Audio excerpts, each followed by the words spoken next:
سلامونه وخت مو په خیر زموږ د نن خبري ساعت ته ښه راغلاست له افغان ټي وي چینل څخه. سراج الدین حقانی ویلي دي موږ نړۍ او نړۍ موږ ته محتاج دي، باید مثبت تعامل ولرو. نور جزئیات په همدې ویډیو کې وګورئ او یوټیوب چینل هم سبسکرایب کړئ.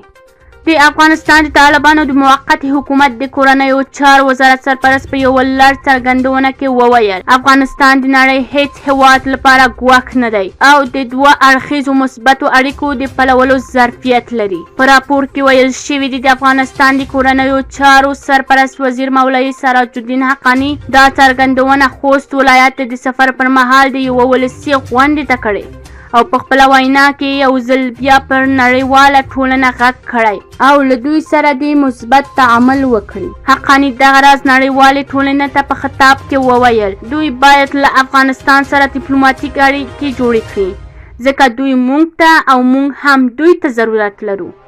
د افغانستان د کورنیو چارو سرپرست وزیر پر امریکا سختو نیوکو سره وویل دا کوم عدالت دی چې د افغانستان 9 میلیارډ ډالر شتمنۍ دی د 18 د سپتمبر په قربانیانو کورنیو ته ورکوي. 20 کاله مو مقابله وکړه اوس د ولسي غچ له حکومته نه اخلي. حقانی وویل نور د خلکو سره نور ظلم نه کیږي. افغانستان د نړۍ یوه برخه وګڼي او د نړیوالو قوانینو او اسلامي ملي عنعناتو له مخې د افغانستان په رسمیت وپیژني. که چیرې زموږ یوټیوب چینل مو نوی لایک او سبسکرایب کړئ نو حتما یې لایک او سبسکرایب کړئ.